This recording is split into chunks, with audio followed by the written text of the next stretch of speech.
So in this video, we're going to talk about covering the golf ball. This is a phrase that often gets used inside golf, and it's an important thing you want to be able to understand, because covering the golf ball is going to give you the ability to strike the golf ball well.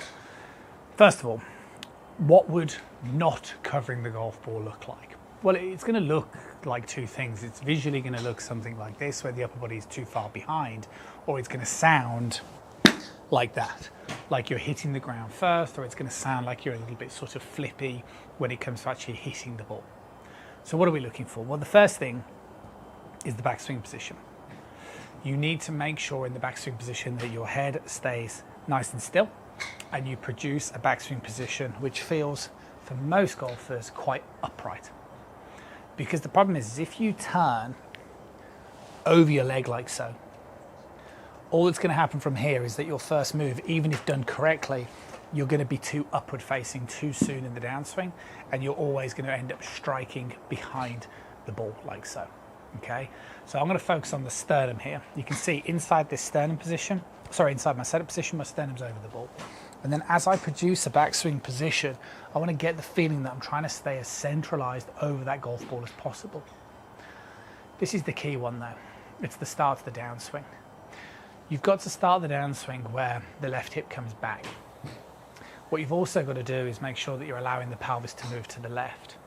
And what you'll notice is when this is executed correctly, can you see the way that my sternum moves ahead of the golf ball?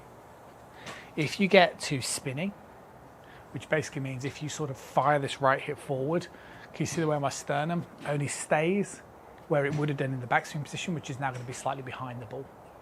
So if I show you that from the sidearm perspective, I swing up towards the top of the backswing position. As I start the downswing, if I perform the correct movement, which is this pulling of the left hip back, okay, you can see the way there's plenty of space for me to come down onto the ball. If I get spinny, I'm going to get very, very stuck. Now, the reason why this is important, this first move in the start of the downswing position, is because you don't want to have this sensation that you're trying to cover the ball at the point of impact.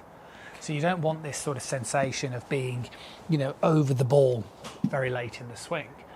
Okay, so again, a good way to sort of think about this, as I often suggest, is, if you were going to do a bit of a rope swing and you were going to do it with a bit of speed, it's a retraction of the left side.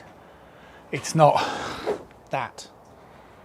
So what we need to make sure is that when we're hitting the golf ball, if I focus on doing this swing correctly, so I swing up towards the top of my backswing, I pull the left hip back as I initiate the downswing, my sternum comes over the ball.